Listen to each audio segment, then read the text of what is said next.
Papa K. What's answer? Mama na kwa bani enche nkomo na se. Eja mwajo mwakwa. Yes sir. Menu. Bacho bibi aboko de. Aboko. Boni bieni ho. Yede radias. Yes sir. Yede radias. We have a stories that we'll be doing yeah, but then Odia Bay. Mamdike Musaka Papa K. Who is Papa K and then what does Papa K do? Then when Papa K na then na Papa K. Yo, many am dase. Papa K a police ni ewo Asukwa. Okay. MTTD. Okay. Yes. Na emu hona anyum so asan abem. Ti ese so ma sha ase me de anyum e ba bonten. Oh. Yes. Abai munipa. Yes sir. I don't say police need because is by profession. Yes sir. Then how did music come along? Because music as a now I mean no din komoi and so a full-time profession of other people. Udi say wa ben mu ya ban juma boy nipa ho ban. Then anyom ba beka ho. Mreben na hu say wo bibi ma anyom to. The atene say menyam da say. The atene say anyom no na wo hodada. Okay. Aha ya chade a menim se e wo makwam dada and safran sana me be police mo. Okay. Na me de bia me ka se esu ne ban bia awo mu fifie no wo badwane police a e den be yi ne ho adi. Okay. Yes, sana me hu no esu ne ban bia wo mu dada no be join a service like the police service na e den be yi ne ho adi. Okay. And no e den no me bia wo ho dada na say institution na tisa da bi on say adwuma na yeye no adwuma bi a nipa ho adwuma na yeye so ho and at the same time no so no obadwane a onya akokuduro bi say de metumi aye nti se wo akwan mu dada na se wo ye a onsuro. Okay. Adinti menka se ne nyina na papa ebi o ha ebonen but emane yen wadwen se obesua ne adwuma no mu o de fifi na enam so na metram aha ebi ne ya making we ya memedio me side na me making yo me wo fie no me mentumi amma bonten but me bedru ha no me hu ne se metumi aye amana yi it is brofo kase self esteem so wow she hu cry no one thing if the police service no fa will be akra na mouse ade ne say self esteem meme ni say we me call her me ferry but so far I said now I can adorn myself in the uniform no, I can be able to identify myself. Okay, that's nice. Okay, how many years in the police service?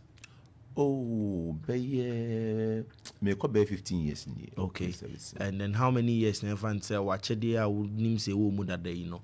You see about be because you have new tracks out there will be so crab be released. How many years na fan say nyum to aspect in you no so no or fan seriously idea be do same year ka say. Oh, when you de me di etracho. Menua enyo no be di etrache and I say e wo mu ache fi school time nyina me mate for beka say na I don't know that I want me mpie ache enye ne ache pa answer ye ka say someone doing music any ye ka say someone professionally doing music say me to him it my wo me there na my ye nyoma gu ho professional basis ni say me ko studio professionally na makoye nyom no na maje e de agu social media streaming platforms e bi dey say here edin ko as you are saying you being in the police force na kakre na nzei na wo say me hu mra afei the years lead to some year it heading komo okay. Professionally say take you new yes media babon yes when the metu anka say last year okay and last year na in fact me studio ankasa me de nyom ababon okay but in fact 1997 na me come first studio in fact me koye demo Sabrina friend demo me koye demo 1997 98 me sam me koy enti edidimu na echire kura me bewura police mu me de two baby ti police na ma me de nwum no kura to ho enti kakra ne se me kai emre bi ya me se 1999 me kona na kwa me mpedu ho ofi ya nwum to fo na kwa me mpedu the late okasa asen we kire me na me hu se empenifo no ade se bosom okasa me se o de me nya botre emre no so a bepi be kai pa e ko nche wo nyamecha janshi ne fi wo nyamecha janshi abeka nyamecha janshi e wona mpedu fi wo me ko nche o kasa asen we kire me ema nkomo bi mo edidi ukura ledi akopem lumba so asema ka nyina nso ebe mo lumba kwan mu yes enti no benimfo de emfa obuo ne ne die mo. That's nice. The mami busa say as you said afini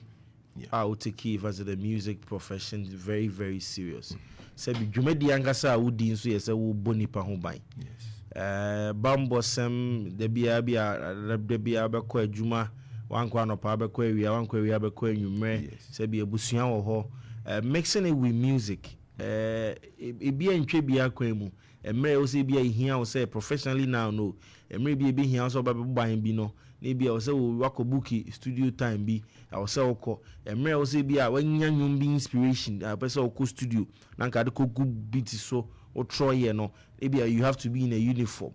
ni me no enhia mane how and enhia mane yes answer how are you able to go around it minimum that's it and also I ask a question na the tene say we makana baby pen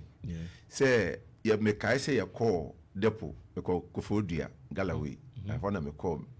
police training okay na your block commander I can say me say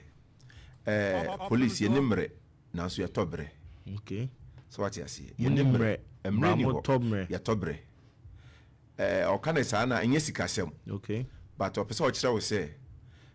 emre wo benya wo be ka say bia me de be home no police de be bibi foforo so what you see ma kwa adwuma no pa ma pon ba na nka say me do wo anka wada so jo ahome ko ade chia be sa to aso sa ana me de ti ha yi nti we fu do so a wo ye ni nyina okay so what you see aha nti sa wo pon police na e den wo be pon o pon a ana se nipa wo ne ewo program no wo be chen so ta ma menya kwan abani nti bua me o sa kwan no so e te say ni esu ade ya pepe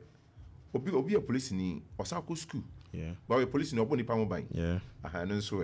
nti sa na tie nti time no na wo be hihye o time yie na mo brana wom na nso be fa ne sa no be ne dey yes sir adwuma no ho do ntia sa no professionally nyom do sen na watimi de ababonten say die me de 4 tracks na ababonten me di kan ye bronya me ma mo afisia pa bronya eno no ewo ho ana me be ye adwa tuntum fa wodo bebo okay eno so wo ho ana me be ye owonye owu enye me be ye no nso ana me be ye odo say fache aha fa bone che na obi ehun se woti odo ase eno me be ye no nso nti na se akoye 4 no se mienu nam kwan mu eba okay ai sanati meba nwum ni me wo adwo tuntum ne odo wa ha mebo amatifo atibi na ye hu kwan afaso ye onwum the kind of music you do na but yedu ne onyanya wo de minyanya nti wi a ba bi e wo no mema wo de atodwa na atifu nyina nyese ye ti ne ha ne wadi nkomonko ano mepese ye be hunu ba bi anwum ne wo bi na obi e pa akwa ko hu se video ka ho nso a wa kire na ya kwa hwe video a watwa but before that no nyum to ewo kwan bebra e fa so to no e de nti ase ba enti wo ba nyum to ma ye se e friend music journalist obi se me Highlife artist obi se me hip life obi se me R&B se obi se me Afrobeat obi se me dancehall mra o ka se wadi nyum achi nipa titiri a wo hye o mo nyum ene wa wo fa wo nyum to seriously enyom ne hemfa na wani gye ho a waso ho a ho na wo ye wo nyom fa what type of music do you do Highlife okay Highlife say Highlife ni edi ekira che ya breso de na Highlife na ho pa okay enti edi ekira che enti Highlife na me wo mu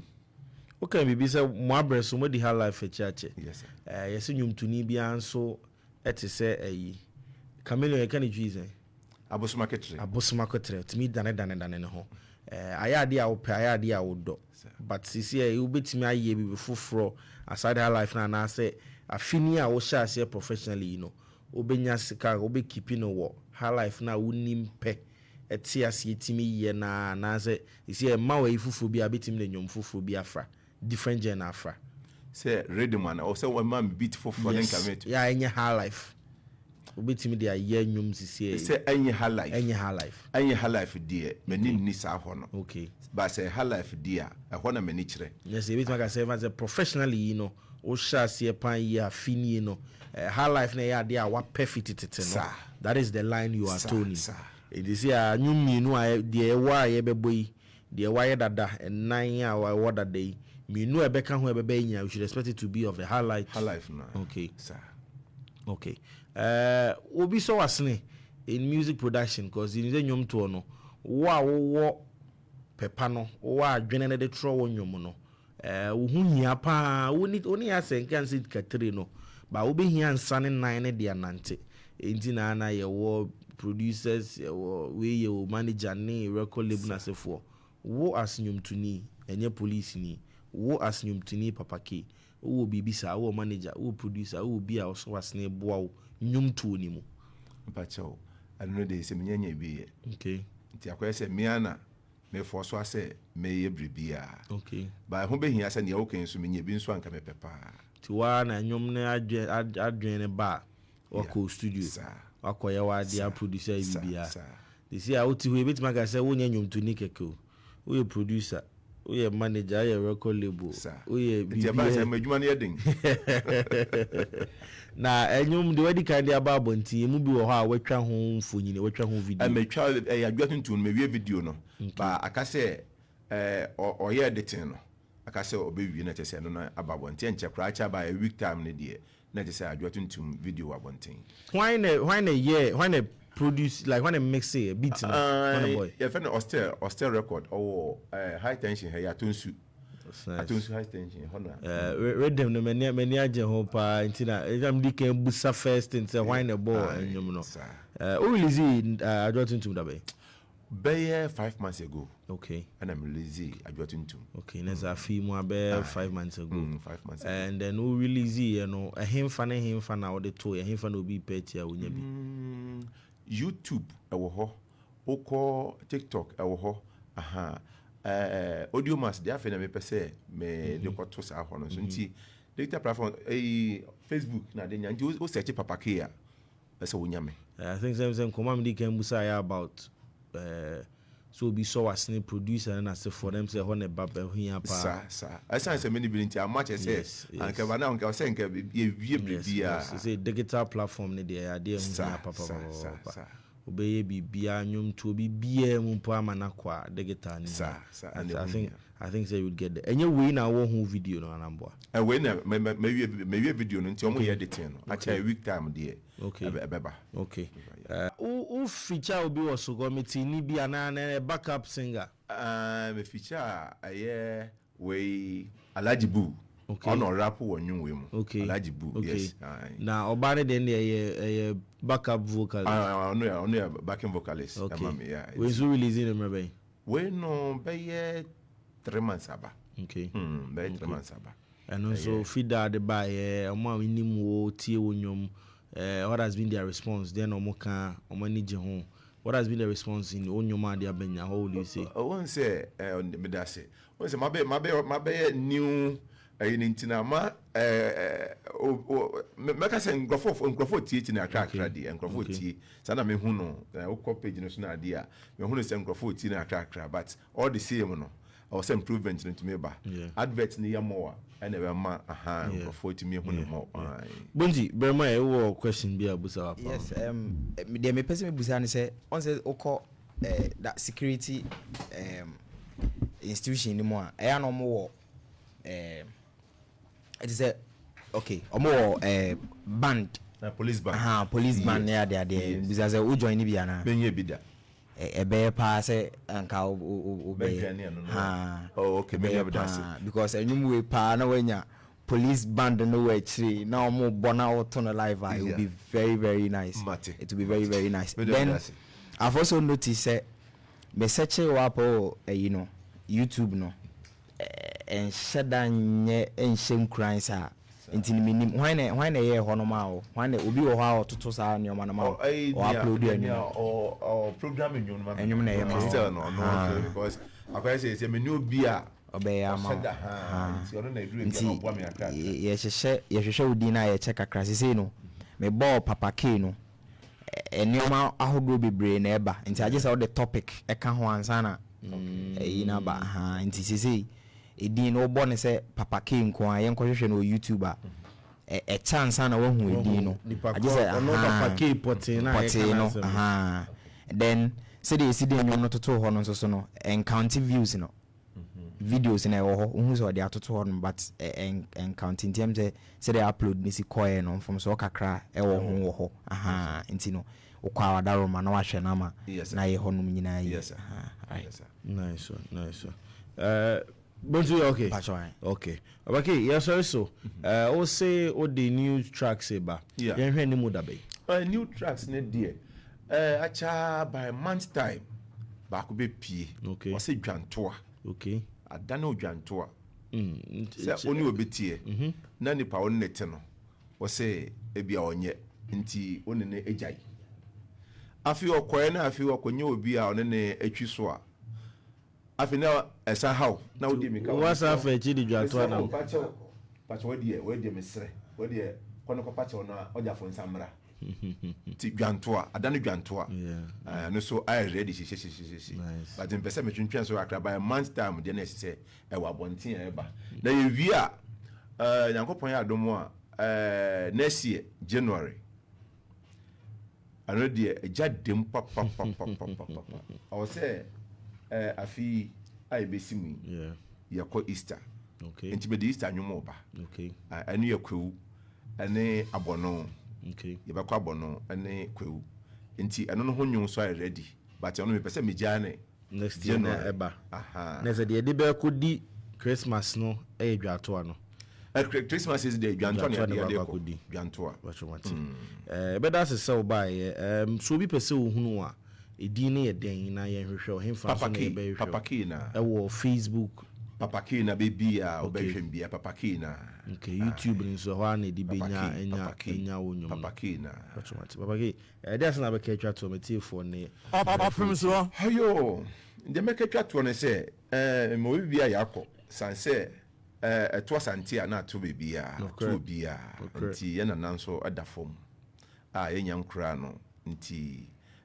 mo bibia yakọ na fe nso no twum nso a enne na edi dad lumba na wotwe in fact lumba de bia me ka se ye benya ne so biom no na che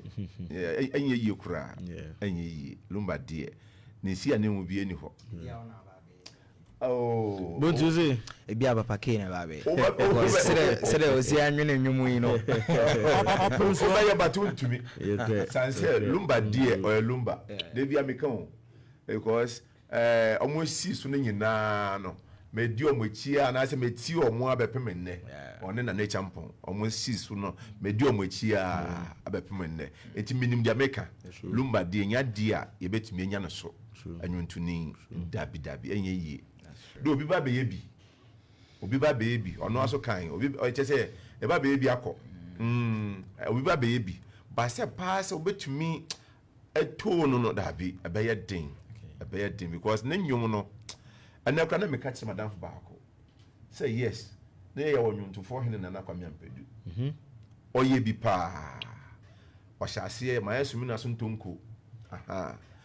obonyum saa ma du bebi kura no na nakra bona baso ofia yes na nakwa miampedu ye bona baso Kumasefie o yes nanso luma be si mu no se na o se yun na nyum no